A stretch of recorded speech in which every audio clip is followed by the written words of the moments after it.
Hi! Hello! అందరికీ good morning. Welcome back to Haima Telugu vlogger. అందరూ ఎలా ఉన్నారు? నేనైతే చాలా బాగున్నాను. ఈరోజు వచ్చేసి కొంచెం తొందరగానే లేచాను. ఎందుకంటే ఈరోజు వైకుంఠ ఏకాదశి. బయట అదంతా క్లీన్ చేయాలి అని చెప్పి ఒక 5కి అలా లేచాననమాట. నార్మల్గా అయితే 6:30 అలా ఆ టైంకి లేస్తాను. అప్పుడు ఏం క్లీనింగ్ అదంతా ఉండదు కాబట్టి కొంచెం లేట్గా లేస్తాననమాట. ఈరోజు వచ్చేసి బయట ఇదంతా క్లీన్ చేయాలి. అలాగే కన్నయ్యకి టిఫిన్ చేయాలి. ఎందుకంటే స్కూల్ ఉంది ఈరోజు. పిల్లలైతే పడుకున్నారు. రాము కూడా పడుకున్నారు. వాళ్ళు లేవకనే ఇదంతా క్లీన్ చేసేసుకోవాలన్నమాట. వన్స్ వాళ్ళు లేచిన తర్వాత అస్సలు కుదరదు నాకు. ముఖ్యంగా పిల్లలు లేచిన తర్వాత కుదరదు అనమాట. ఎందుకంటే నేను ఒక సైడ్ నుంచి క్లీన్ చేస్తూ ఉంటే వాళ్ళు ఇంకొక సైడ్ నుంచి గలీజ్ చేస్తారు. నేను క్లీన్ చేసిన దాంట్లో నడవడం కానీ లేకపోతే వాటర్ పోయడం కానీ ఇలా చేస్తూనే ఉంటారనమాట. ఇలాంటివి ఏమన్నా నేను క్లీన్ చేయాలి అనుకున్నప్పుడు కన్నయ్య స్కూల్కి వెళ్ళినప్పుడు లేకపోతే చిట్టి తల్లి పడుకున్నప్పుడు అప్పుడు మాత్రమే చేసుకుంటాను. వాళ్ళు మేల్కొని ఉన్నప్పుడైతే అస్సలు క్లీనింగ్ సెక్షన్ అయితే పెట్టుకోను నేను. అసలు అది అవ్వదనమాట. బయట అయితే నిజంగా చాలా చలిగా ఉంది. నార్మల్గా బెంగళూరులో ఎక్కువ చలిగా ఉంటుంది. ఈ చలికాలంలో ఇంకా ఎక్కువ ఉంది. అసలు బయటికి రావాలంటే చాలా కష్టంగా ఉంది. కసు ఊడ్చేసిన తర్వాత ఇంకా వాటర్ తీసుకురావడానికి లోపలికి వెళ్ళాను. వచ్చేసరికి డోర్ దగ్గర పాల ప్యాకెట్లు వేశారు. నార్మల్గా అయితే పైన ఒక కవర్ కట్టామన్నమాట. ఆ కవర్లో వేస్తుండ్రి. ఈరోజు వచ్చేసి ఇంకా డోర్ ఓపెన్లోనే ఉంది కాబట్టి ఇంకా డోర్ దగ్గర వేశారనమాట. డైలీ వేస్తారు ఇలా.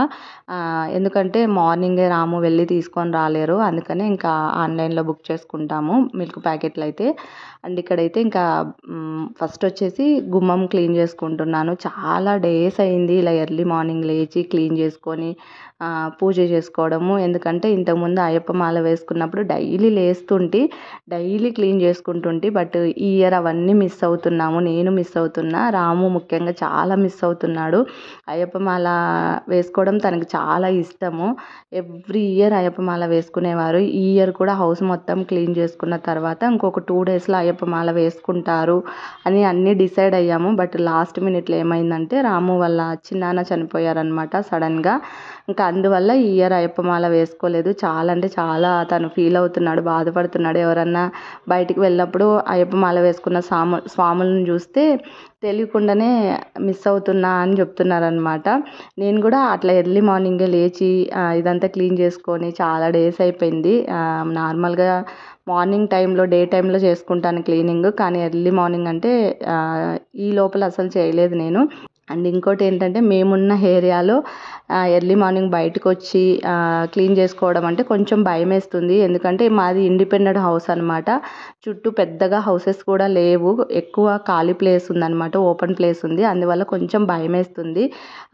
అయ్యప్ప మాల వేసుకున్నప్పుడైతే ఇంకా కొంచెం తొందరగా లేస్తాం కాబట్టి రాముని వచ్చి తలుపు దగ్గర అట్లా నిలబడి ఉండమని చెప్పేదాన్ని. ఒక్కదాన్నే బయట క్లీన్ చేసుకున్నప్పుడు భయం వేసేదన్నమాట.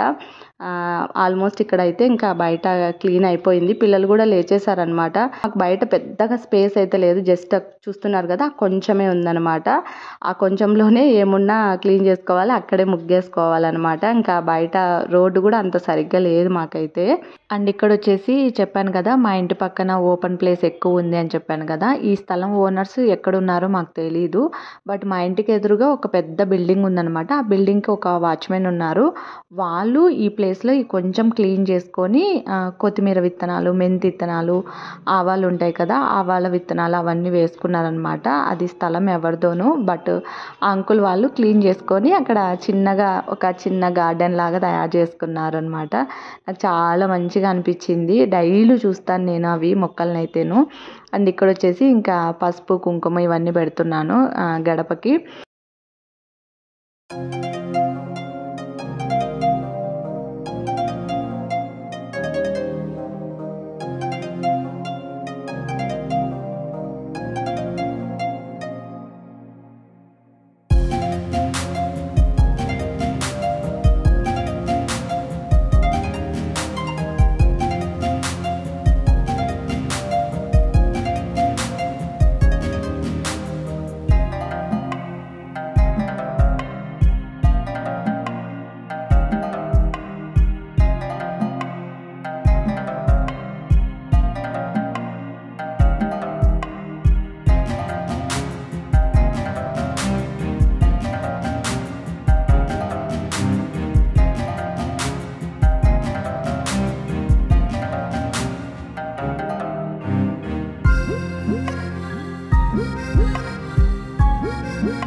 బయట క్లీన్ చేసిన తర్వాత ఇంక ఇంట్లో కూడా ఫ్లోర్ అవంతా క్లీన్ చేసేసుకున్నాను. క్లీన్ చేసుకున్న తర్వాత ఇంకా పిల్లల కోసం అని పాలు అయితే వేడి చేస్తున్నాను అనమాట. మార్నింగే లేచేసి ఫస్ట్ పిల్లలకైతే వేడి చేస్తాను పాలు. బట్ ఈరోజు కొంచెం లేట్ అయింది. టీవీ చూస్తున్నారు అండ్ కన్నయ్యకి స్కూల్ టైం అయింది. అండ్ ఇంకోటి ఏంటంటే గోధుమ పిండి నేను ముందే కలిపి పెట్టుకున్నాను అనమాట. అంటే నిన్న నైటే కలిపి పెట్టుకున్నాను. మోస్ట్లీ డైలీ నైట్ టైం మా ఇంట్లో చపాతీలే తింటాము. దానివల్ల రోజు నేనేం గోధుమ పిండి ఏం తడపను. ఒక 2 డేస్కి సరిపడా గోధుమ పిండిని ఒకేసారి కలిపి ఫ్రిడ్జ్లో స్టోర్ చేసుకుంటాను. దీనివల్ల నాకు ఈజీ అవుతుంది. అండ్ ఇంకోటి ఏంటంటే మా పిల్లలు ఎప్పుడంటే అప్పుడు అప్పమ్మ అంటారు. అప్ప అంటే వాళ్ళ దృష్టిలో చపాతీ అనమాట. రెడీగా ఉంటుంది కాబట్టి పిండి అప్పటికప్పుడు చేసిస్తానమాట. ఈరోజు టిఫిన్ వచ్చేసి పూరి చేద్దాం అనుకుంటున్నాను. అలాగే బ్రోకలీ అండ్ ఆలు ఫ్రై చేద్దాం అనుకుంటున్నాను. ఇది వచ్చేసి మెయిన్ పిల్లల కోసం అనమాట. మాకు సపరేట్గా వేరే కర్రీ ఏదైనా చేసుకోవాలి. ఎందుకంటే అది పిల్లలు తినరు, కొంచెం మేము స్పైసీగా చేసుకుంటాం కాబట్టి. ఈ ఫ్రై వచ్చేసి ఓన్లీ పిల్లల కోసం అనమాట. బ్రోకలీ హెల్త్కి చాలా మంచిది. అసలు పిల్లలు చాలా ఇష్టంగా తింటారు. చాలా సింపుల్గా చేస్తాను. ఎక్కువ స్పైసీ వేయను. రెండు కూడా త్వరగా ఉడికేటివే, అంటే త్వరగా ఫ్రై అవుతాయి అనమాట బ్రోకలీ అండ్ ఆలు. అందుకోసం వాళ్ళ కోసం మాత్రమే ఇది చేస్తున్నాను. చాలా సింపుల్గా చేస్తాను. ఎలా చేయాలో చూసేసేయండి. ఆల్రెడీ బ్రోకలీ అయితే నీట్గా కట్ చేసుకొని ఉంచుకున్నాను. స్టవ్ పైన ఒక గిన్నెలో వాటర్ పెట్టుకొని కొద్దిగా వేడి చేసుకోవాలి అంతే. వేడైన తర్వాత కట్ చేసుకున్న బ్రోకలీ వేసుకోవాలి. వేసుకొని జస్ట్ ఒక 1-2 మినిట్స్ అలా ఉంచాలన్నమాట. ఉంచిన తర్వాత తీసేసుకోవాలి పక్కకి. జస్ట్ క్లీనింగ్ అనమాట అంతే. కావాలనుకుంటే కొంచెం సాల్ట్ కూడా వేసుకోవచ్చు ఇందులోకి. బట్ నేనైతే వేయలేదనమాట. జస్ట్ అలా ఒక 2 మినిట్స్ ఉన్న తర్వాత పక్కకు తీసేసుకోవాలి. తర్వాత పాలైతే చల్లార్చాను పిల్లల కోసం. ఇక్కడైతే ఇంకా పాలు కలుపుతున్నాను. మోస్ట్లీ నేను పిల్లలకైతే షుగర్ అయితే వెయ్యను పాలల్లో. ఎక్కువగా బెల్లమే వేస్తానన్నమాట. బెల్లం అయితే కొంచెం మంచిది హెల్త్కి అన్నట్టు. షుగర్ అయితే చాలా తక్కువ అసలు వాడము. మోస్ట్లీ పిల్లలకైతే అస్సలు ఇవ్వను అనమాట. ఎక్కువ బెల్లమే యూజ్ చేస్తాను. పిల్లలకైతే పాలు ఇచ్చేసాను. అండ్ ఇక్కడ వచ్చేసి నెక్స్ట్ ఇంకా ఆలు బ్రోకలీ ఫ్రై చేస్తున్నాను. స్టవ్ పైన ప్యాన్ పెట్టుకొని ఈ ఫ్రైకి వచ్చేసి కొంచెం ఆయిల్ ఎక్కువే పడుతుంది. ఆయిల్ వేసుకోవాలి. ఆయిల్ హీట్ అయిన తర్వాత ఒక 3 వెల్లుల్లి రెబ్బలు, అలాగే ఆలు, నెక్స్ట్ వచ్చేసి బ్రోకలీ వేసుకొని తగినంత సాల్ట్ వేసుకొని పైన మూత పెట్టేసుకొని ఫ్రై చేసుకోవాలి. మధ్య మధ్యలో కలుపుతూ ఉండండి. మొత్తం కొంచెం గోల్డ్ కలర్ వచ్చిన తర్వాత అప్పుడు తగినంత కారం వేసుకోవాలి. వేసుకొని జస్ట్ ఒక 2 మినిట్స్ అలా ఫ్రై చేసుకుంటే సరిపోతుంది. అంతేనండి, బ్రోకలీ ఫ్రై అయితే రెడీ అయిపోయింది. నిజంగా చాలా బాగుంటుంది. పిల్లలకైతే ఖచ్చితంగా బాగా నచ్చుతుంది అనమాట. ఎక్కువ స్పైసీ వేయం కాబట్టి ఈజీగా తినేస్తారు వాళ్ళైతే. అండ్ నెక్స్ట్ వచ్చేసి ఇంకా పూరి చేసేస్తున్నాను. కన్నయ్యకి స్కూల్ టైం అయింది. హడావిడిగా చేస్తున్నాను అనమాట. ఫస్ట్ పిల్లలకి చేసేస్తాను. కన్నయ్యని స్కూల్కి పంపించిన తర్వాత మళ్ళీ మేము వేడివేడిగా చేసుకుంటాం అనమాట. ఇదనే కాదు, ఏదైనా అంతే. అంటే ఒక దోశ వేసినా, ఇడ్లీ వేసినా, లేకపోతే పూరి చపాతీ ఏదైనా సరే పిల్లలకి చేస్తాను ఫస్ట్. ఆ తర్వాత కన్నయ్యని స్కూల్కి పంపించిన తర్వాత మళ్ళీ నెక్స్ట్ మేము చేసుకుంటాం అనమాట. ఇంకా పిల్లలకైతే టిఫిన్ తినిపిస్తున్నాను. ఇద్దరికి ఒకేసారి తినిపించేస్తాను. అండ్ ఇంకోటి ఏంటంటే మోస్ట్లీ మార్నింగ్ టైమ్స్ రామునే పిల్లలకి స్నానం చేపిస్తారు. నాకు అస్సలు కుదరదు. టిఫిన్ చేసుకుంటా హడావిడిగా ఉంటుందన్నమాట మార్నింగ్. అందువల్ల రాము స్నానం చేపిస్తారు. నేను జస్ట్ ఊరికే రెడీ చేస్తాను అంతేను. టిఫిన్ అయితే తినిపించేసాను. ఈ బాక్స్ వచ్చేసి కన్నయ్యకి అనమాట. స్నాక్స్ ఒక బనానా, కొన్ని జీడిపప్పు అండ్ ద్రాక్ష పెట్టానమాట స్నాక్స్ కోసం. 12:30కి అంతా స్కూల్ అయిపోతుంది. ఇంకా ఆ టైంలో వెళ్ళి తీసుకొని రావాలి స్కూల్ దగ్గర నుంచి. పయ్యదు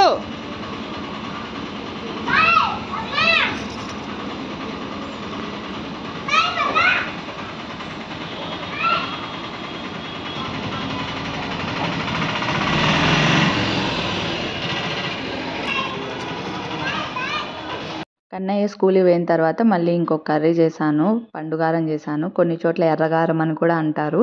ఇంకా ఆ తర్వాత పూజ కూడా చేసుకున్నాను. మోస్ట్లీ మార్నింగ్ టైమే పూజ చేయడానికి చూస్తాను. మార్నింగ్ కుదరకపోతే ఇంకా ఈవినింగ్ చేస్తాను అనమాట. పూజ అదంతా అయిపోయిన తర్వాత ఇంకా మేము కూడా టిఫిన్ తినేసాము. టిఫిన్ తిన్న తర్వాత చూస్తున్నారు కదా అసలు ఎన్ని బట్టలు ఉన్నాయో ఫోల్డింగ్ చేయడానికి. అన్నీ వాషింగ్ మిషన్కి వేసాను. తీసుకొచ్చి అన్నీ అలా చైర్లో పెట్టేశాను అనమాట. ఇవన్నీ మడతలు వేయాలంటే నిజంగా చాలా విసుగు వస్తుంది నాకు. మెయిన్ ఏ పనైనా చేస్తా కానీ బట్టలు ఫోల్డింగ్ చేయడం అంటే నాకు ఎందుకో అసలు బద్ధకం అనమాట. అవన్నీ అలాగే పెడతాను. లాస్ట్ మినిట్లో అన్నీ ఒకే రోజే ఫోల్డ్ చేస్తాను అనమాట. కష్టం అనిపిస్తుంది. మీరు కూడా ఇంతేనా? ఎవరన్నా ఫోల్డింగ్ ఎప్పటికప్పుడు అలాగే చేసేస్తారా, లేదంటే అన్నీ ఒకరోజు కూర్చొని చేస్తారా? నేనైతే అన్నీ ఒకరోజు కూర్చొని చేస్తాను. ఒక 3-4 డేస్ వేసింటాను కదా వాషింగ్ మిషన్కి, అవన్నీ ఒకే రోజే ఫోల్డ్ చేస్తాను. చాలా టైం తీసుకుంటుంది. ఒక్కొక్కసారి అనిపిస్తుంది ఎప్పటివప్పుడే ఫోల్డింగ్ చేసి ఎక్కడవక్కడ సర్దేసుకుంటే బెటర్ కదా అని. బట్ అస్సలు ఎందుకో తెలీదు, చిరాకు అనిపిస్తుంది ఫోల్డింగ్ చేయడము. నేను బట్టలన్నీ ఫోల్డింగ్ చేస్తుంటే రాము వచ్చేసి ఒక సైడ్ నుంచి నీట్గా వార్డ్రోబ్లో ఎక్కడవక్కడ సర్దుతున్నారనమాట. ఈ విషయంలోనే కాదు, ఏ విషయంలో అయినా కానీ నాకు చాలా హెల్ప్ చేస్తారు. అంటే నేను శారీ బిజినెస్ స్టార్ట్ చేశాను కదా, ఆ విషయంలో కానీ, లేకపోతే ఏదైనా వీడియో ఎడిటింగ్ చేసుకోవాలన్నా, లేకపోతే షూటింగ్ చేసుకోవాలనుకున్నా కానీ పిల్లల్ని కాసేపు అలా పట్టుకో అంటే ఖచ్చితంగా తను చూసుకుంటారనమాట. కుకింగ్ విషయంలో కానీ చాలా అంటే చాలా సపోర్ట్ చేస్తారు తనైతే నాకు. అండ్ ఇక్కడ చూస్తున్నారు కదా, ఈ బొమ్మకు వచ్చేసి చిట్టి తల్లి డ్రాయర్ వేసింది. మార్నింగ్ లేచినప్పటి నుంచి దీన్ని ఒకటి పట్టుకొని మమ్మల్ని సతాయిస్తుంది. అంటే దానికి ఏదైనా పెట్టండి, తినిపించండి, ఏడుస్తుంది, ఉయ్యాల వేయండి, ఊపండి, ఇట్లా అంటూనే ఉంటుంది దాన్ని, ఆ బొమ్మను పట్టుకొని. బట్టలు ఫోల్డింగ్ అయిపోయిన తర్వాత ఇంకా నెక్స్ట్ వచ్చేసి ఇక్కడ అట్లు చేస్తున్నాను. మా సైడ్ వచ్చేసి అట్లనే అంటారు, కొన్ని చోట్ల అత్తరసాలు అంటారు, గారెలు అంటారు. ఎవరి సైడ్ వాళ్ళు అలా పిలుస్తారనమాట. మా సైడ్ అయితే అట్లనే అంటాం మేము. ఈ పిండి వచ్చేసి నేనేం చేయలేదు, అట్ల పిండి అమ్మ చేసి పంపించింది అనమాట. జస్ట్ నేను ఇక్కడ చేసుకుంటున్నాను అంతే. నేను ఒక్కదాన్నే ఉండడం వల్ల కొంచెం కష్టమైంది, ఎందుకంటే ఒక్కదాన్నే తట్టుకోవాలి, ఆయిల్లో వేసుకోవాలి, ఆ తర్వాత అలా ఆయిల్ లేకుండా ఒత్తుకొని పక్కకు తీసుకోవాలి కాబట్టి కొంచెం కష్టమైంది. మొత్తానికైతే చేసేసాను. ఎక్కువ చేయలేదు, జస్ట్ మాకు ఒక 3-4 డేస్కి అన్నీ చేశాను అనమాట. ఆ తర్వాత కజ్జికాయలు కూడా చేశాను. కొన్నే చేశాను, అవి కూడా ఎక్కువ రోజులు ఉండేటట్టు అయితే చేయలేదు. నేను చాలా సింపుల్గా చేసుకున్నాను అనమాట. చెప్పాను కదా ఒక్కదాన్నే కాబట్టి ఇది కూడా కొంచెం కష్టమైంది. అండ్ ఫస్ట్ టైం ట్రై చేశాను అనమాట. నిజంగా చాలా బాగా వచ్చాయి. అంతేనండి, ఈ వ్లాగ్ని అయితే ఇక్కడితో ఎండ్ చేస్తున్నాను. మీకు నచ్చితే లైక్ చేయండి, షేర్ చేయండి, అలాగే సబ్స్క్రైబ్ చేసుకోండి. బాయ్.